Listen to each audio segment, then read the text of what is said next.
বিসমিল্লাহির রহমানির রহিম। গণপ্রজাতন্ত্রী বাংলাদেশ সরকার জেলা প্রশাসকের কার্যালয় সিলেট অর্থাৎ সিলেট জেলা প্রশাসকের কার্যালয়ে কয়েকটি পদে নিয়োগ বিজ্ঞপ্তি প্রকাশিত হয়েছে।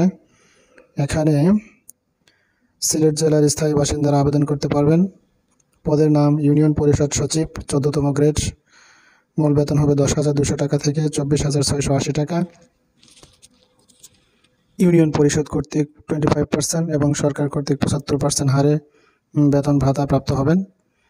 পদের সংখ্যা হবে 7টি। যে কোনো বিশ্ববিদ্যালয় হইতে, স্বীকৃত বিশ্ববিদ্যালয় হইতে দ্বিতীয় বিভাগের অথবা সমমানের সিবিজিপিএ সহ স্নাতক বা সমানের ডিগ্রি লাগবে। হিসাব সহকারী কাম কম্পিউটার অপারেটর লাগবে 28টি। এটা 16তম গ্রেডের একটি চাকরি। 9,300 টাকা থেকে 22,490 টাকা।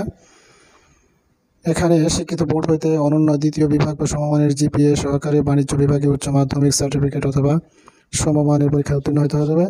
কম্পিউটার প্রশিক্ষণ এবং কম্পিউটার টাইপিংয়ের প্রতি মিনিটে সর্বনিম্ন গতি বাংলা 20 শব্দ, ইংরেজি 20 শব্দ হতে হবে। শর্তাবলীর মধ্যে দেখেন, প্রার্থীকে জন্মসূত্রে বাংলাদেশের নাগরিক এবং সিলেট জেলার স্থায়ী বাসিন্দা হতে হবে।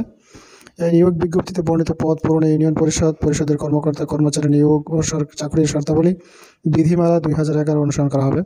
জনপ্রশাসন মন্ত্রণালয়ের বিধি 1 শাখার সেপ্টেম্বর 2022 তারিখের এত স্মারকে 5/00/11.0.1.7.20.149 নম্বর স্মারক মতে প্রার্থীর বয়স গত 25/3/2020 তারিখে সর্বোচ্চ 30 বছর এবং আবেদনপত্র জমা শেষ তারিখ 27/7/2024 তারিখে সর্বনিম্ন 18 বছর হতে হবে।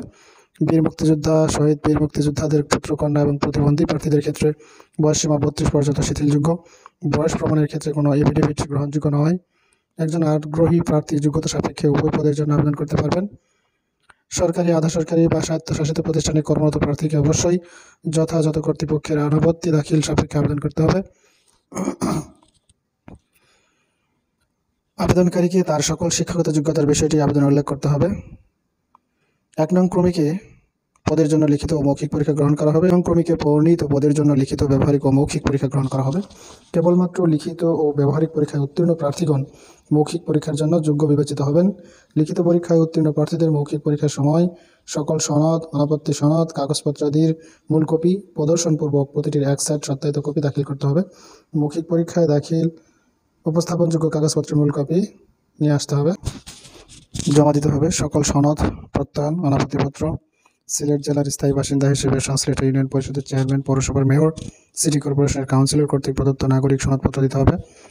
জাতীয় পরিচয়পত্র, জন্ম নিবন্ধন সনদপত্র, প্রথম শ্রেণীর গেজেটেড কর্মকর্তা কর্তৃক প্রদত্ত চারিত্রিক সনদপত্র, চাকরিরত প্রার্থীদের ক্ষেত্রে যথাযথ কর্তৃপক্ষ প্রদত্ত অনাপত্তিপত্র, প্রদত্ত প্রত্যয়নপত্র সংযুক্ত করতে হবে। অন্যান্য কোটার প্রার্থীদের ক্ষেত্রে যথাযথ কর্তৃপক্ষ প্রদত্ত প্রত্যয়নপত্র সনদপত্র দিতে হবে। এর লিখিত, মৌখিক ও ব্যবহারিক পরীক্ষায় অংশগ্রহণের জন্য কোনো প্রকার ভাতা প্রদান করা হবে না। বিবাহিত মহিলার ক্ষেত্রে স্বামীর স্থায়ী ঠিকানা উল্লেখ করতে হবে। চাকরির বিষয়ে কোনো প্রকার প্রত্যক্ষ বা পরোক্ষ তদবির, সুপারিশ প্রার্থীর অযোগ্যতা বলে গণ্য হবে। সন্তোষজনক পুলিশ ভেরিফিকেশন রিপোর্ট এবং সিভিল সার্জনের স্বাস্থ্যগত প্রত্যয়ন চাকরিতে নিয়োগের অন্যতম প্রধান শর্ত। কোনো কারণ দর্শানো ব্যতি রেখে নিয়োগ কার্যক্রম স্থগিত, শর্ত পরিবর্তন, সংযোজন এবং বাতিলের ক্ষমতা কর্তৃপক্ষ সংরক্ষণ করেন। এছাড়াও নিয়োগ সংক্রান্ত অন্যান্য শর্তাবলী অক্ষুণ্ণ থাকিবে। অনলাইন আবেদনপত্র পূরণ সংক্রান্ত নিয়মাবলী ও শর্তাবলী পরীক্ষায় অংশগ্রহণে ইচ্ছুক ব্যক্তি সিলেট dc.silet.teltop.com.bd এই ওয়েবসাইটে আবেদনপত্র পূরণ করতে পারবেন। আবেদনপত্র পূরণের শুরুর তারিখ ও সময় 27 অর্থাৎ জুন মাসের 27 তারিখ সকাল 10টা থেকে শুরু হবে এবং জুলাই মাসের 27 তারিখ বিকাল 5টা পর্যন্ত এই সময় চলতে থাকবে। উক্ত সময়ের মধ্যে যারা ইউজার আবেদন করবেন এবং ইউজার আইডি প্রাপ্ত হবেন তারা 72 ঘন্টার মধ্যে মোবাইল টেলটক প্রিপেড মোবাইলের মাধ্যমে মোবাইল এসএমএসের মাধ্যমে পরীক্ষার ফি জমা দিবেন। অনলাইন আবেদনপত্র প্রার্থীর ক্ষেত্রে স্বাক্ষর 300x80 লাগবে এবং রঙিন ছবি লাগবে 300x300 পিক্সেল। আবেদন করে ফেলুন। পরীক্ষার ফি বাবদ 223 টাকা লাগবে। পরীক্ষার ফি বাবদ 223 টাকা প্রদান করতে হবে।